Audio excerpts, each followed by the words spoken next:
Bismillahirrahmanirrahim. Assalamualaikum warahmatullahi wabarakatuh.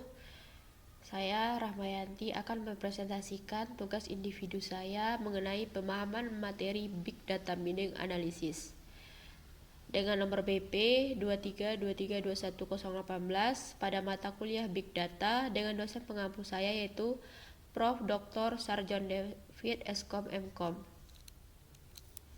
Nah, ada beberapa pertanyaan yang akan saya jawab dalam video presentasi ini. Yang pertama, apa yang dimaksud dengan Big Data Mining? Yang kedua, jelaskan 3 bentuk pengetahuan atau knowledge yang dihasilkan dari proses Big Data Mining. Yang ketiga, apa yang dimaksud dengan rule asosiasi dan bagaimana tahapan algoritma a priori dalam menghasilkan rule asosiasi serta bagaimana penerapan menggunakan WK. Apa yang dimaksud dengan clustering dan bagaimana algoritma K-means bekerja dalam menghasilkan cluster serta penerapan menggunakan WK. Baiklah, saya akan mulai video presentasi saya untuk menjawab beberapa pertanyaan. Nah, yang pertama adalah Big Data Mining. Nah, data atau mahadata yaitu dimana himpunan data atau dataset dalam jumlah yang sangat besar. Nah, dia rumit dan tidak terstruktur. Nah, sehingga sulit sekali untuk ditangani jika hanya menggunakan DBMS atau database manajemen sistem biasa atau aplikasi pemroses data tradisional. Nah, di sini data mining itu adalah sebuah proses penggalian atau pengekstraksi. Dia ekstraksi nanti datanya yang mana di dalam data tersebut unik ada pengetahuan tersembunyi dari data yang tersimpan dalam database yang berukuran besar ini.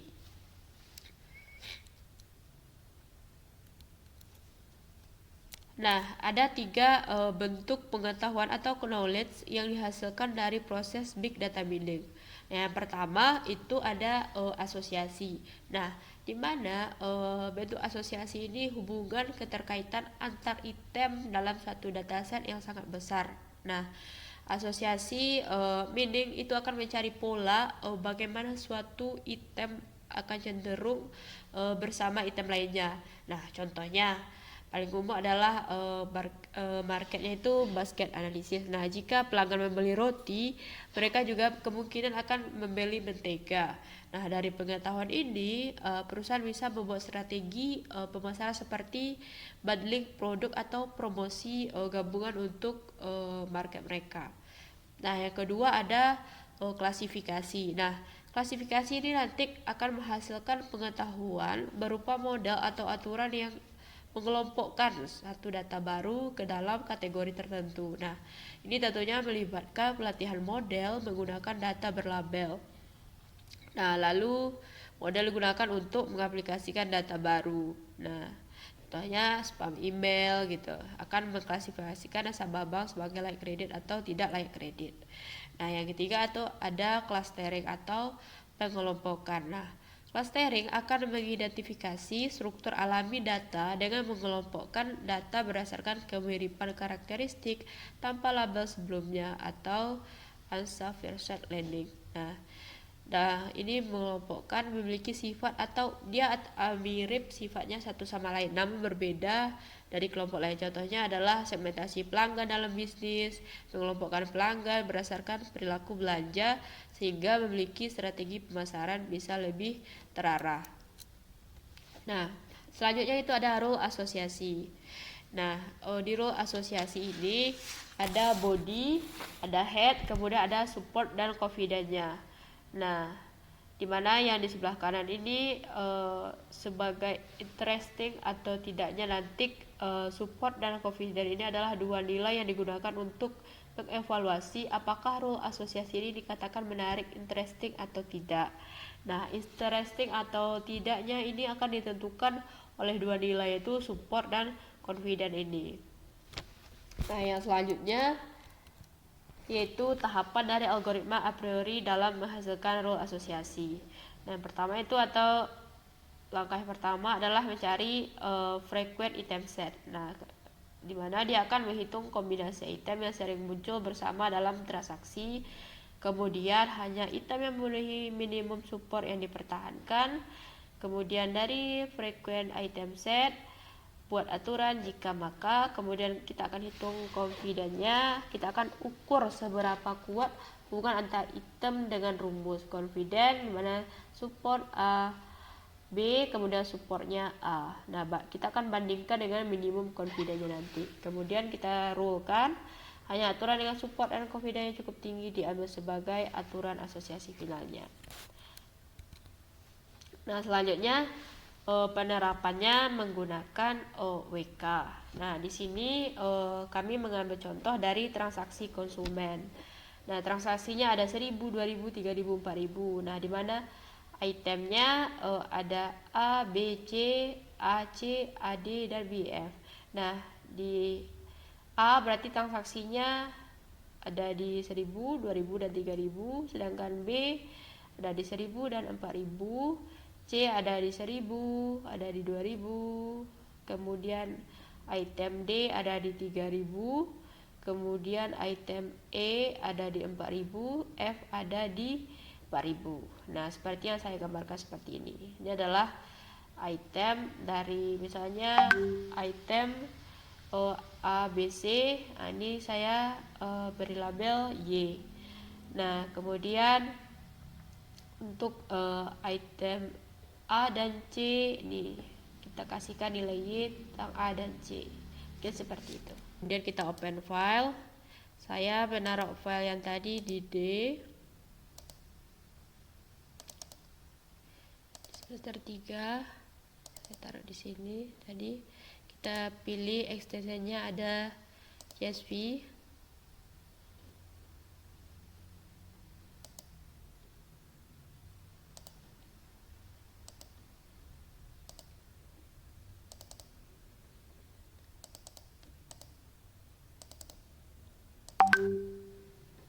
Nah, ini data sudah saya siapkan.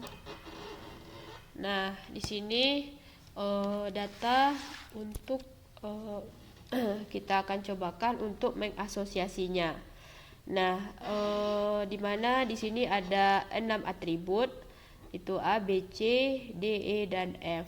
Nah, ini adalah semua atributnya, kemudian ini nilainya. Nah, setelah kita connect ke database ini, kita ambil asosiasi. Nah, lalu kita pilih a priori. Nah, di sini datasetnya di lawernya ini kita buatkan sesuai rule yang telah disepakati sebelumnya, itu 0,5. Lalu di bagian min metricnya itu ada 0,5. Nah, kita klik OK. Nah, setelah itu jangan lupa kita pilih star. Nah, ini adalah hasil atau result dari a priorinya. Nah, di mana ini adalah hasil rule dari asosiasi yang dihasilkan. Nah, bisa kita lihat di bawah ini. Nah, jika konsumen kita membeli C, maka dia akan membeli A, dan jika dia membeli A berarti dia juga beli C. Nah, di mana confidence-nya, di mana confidence kita C dan A adalah 100. Nah, kemudian untuk confidence dari A ke C itu 0,67. Nah, mungkin itu untuk praktek asosiasi. Kita close. Kita lanjutkan yang selanjutnya, yaitu mengenai clustering. Nah, kita lanjutkan clustering. Oke. Nah, baru masuk kepada clustering. Nah, clustering yaitu mengelompokkan objek yang sama ke dalam satu cluster. Nah, di mana clustering juga proses mengelompokkan sekumpulan data ke dalam beberapa kelompok atau cluster berdasarkan kemiripan atau kedekatan karakteristik di antara data tersebut.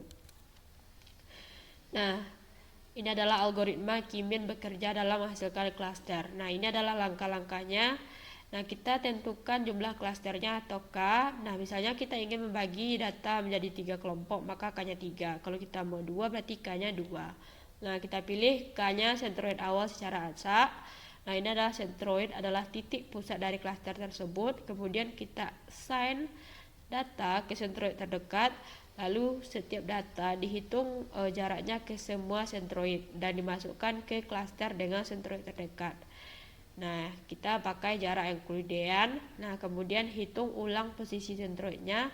Nah, setelah semua data dikelompokkan, hitung rata-rata dari semua data dalam satu klaster untuk menghasilkan posisi sentroid baru. Nah, kita ulangi langkah tadi, kemudian data dialokasikan ulang ke sentroid terbaru. Nah, proses ini diteruskan hingga tidak ada perubahan signifikan pada klaster atau mencapai batas maksimum iterasi. Nah, sedangkan penerapannya di dalam WK, kami mengambil contoh data karyawan PT XYZ. Kita akan cari yang mana karyawan ini yang memiliki potensi untuk diajukan kenaikan jabatannya. Di sini ada 12 karyawan dan ini adalah nilai dari masing-masing karyawannya, ada nilai 1 sampai dengan nilai 8. Baiklah, kami akan cobakan. Nah, yang pertama tentunya kami sudah menyiapkan data dari karyawan tadi. Oke, nah ini adalah datanya sudah disiapkan dalam bentuk CSV. Kita buka database kita melalui aplikasi WK, open file. Nah, lalu kita cari datanya. Kemudian kita data tadi saya taruh di D semester 3. Ini sebelumnya kita cari yang format CSV. Oke, sebelumnya sini adalah Kimin kasus. Nah, ini datanya. Oke, kita open. Nah, ini kan data yang tidak diperlukan. Bentar, saya Kimin.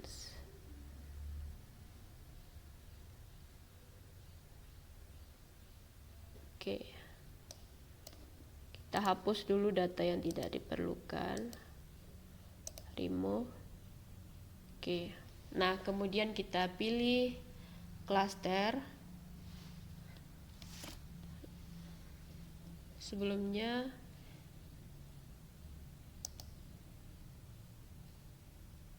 maaf saya salah. Sebelumnya kita pilih dulu tools, kita ubah dulu filenya ke ARF. Nah, ini datanya sudah saya siapkan dalam bentuk CSV. Kimin kasusnya. Ini berarti yang sudah diedit. Ada data yang belum diedit. Ini yang CSV-nya.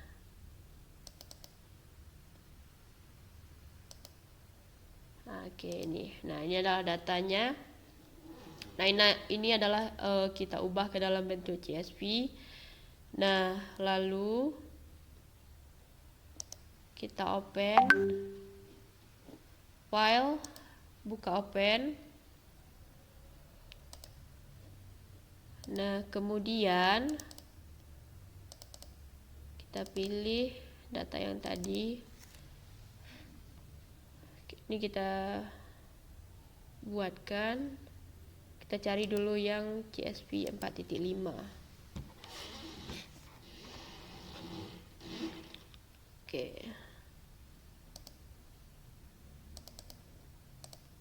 Ini CSV. Nah, ini anggap saja ini datanya yang sudah kami pilih open.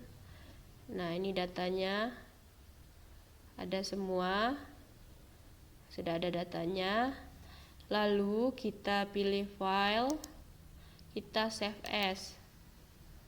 Terserah mau dalam data WK ini, terserah. Data WK boleh kita ubah ini Jadi ARRF RF. Kita save. Oke, kita save. Nah, ini kita close dulu. Oke, berarti sudah ada data ARRF kita. Nah, kemudian berikutnya kita akan open file database tadi. Ini kita open. Lalu kita cari datanya. Oke, maaf. Di D semester 3. Lalu kita cari datanya. Oke, maaf. Oke, saya taruh di sini tadi Kim.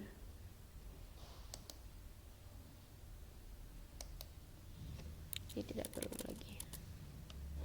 Kita open. Error. Sebentar, saya open lagi. Open.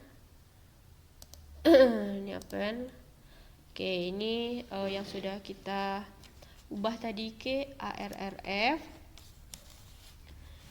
Nah, kemudian sudah oke, kita open yang ARF tadi. Open database-nya, kita klik open file.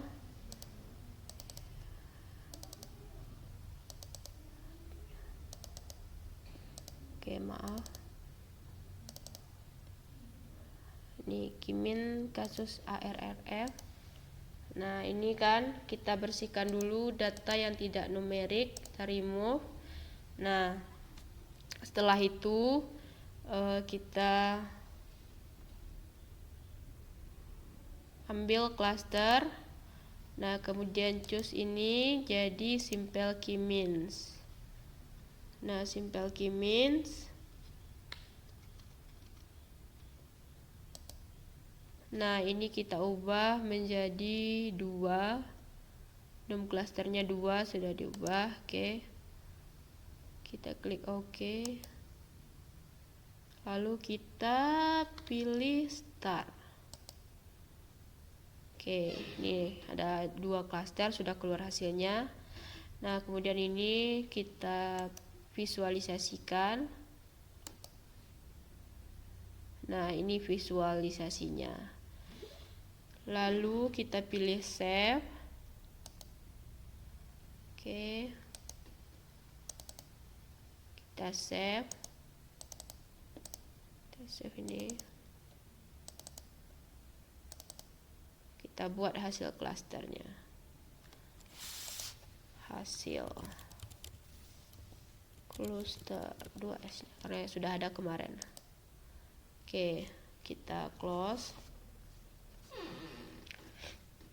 Oke, kita close.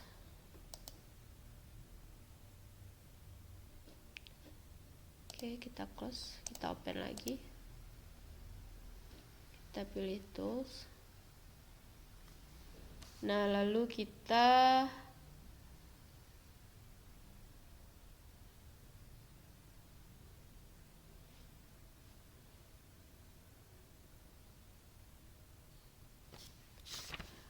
kita close, kita open.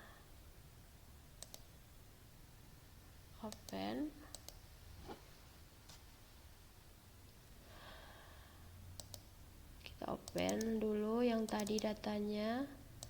Oke. Hasil cluster nih ya. Nah, ini sudah ada hasil dari klasterisasinya. Oke, kita save as dengan format CSV. Ini kita hapus saja, buat dengan format CSV. Oke. Nah, berarti ini sudah selesai.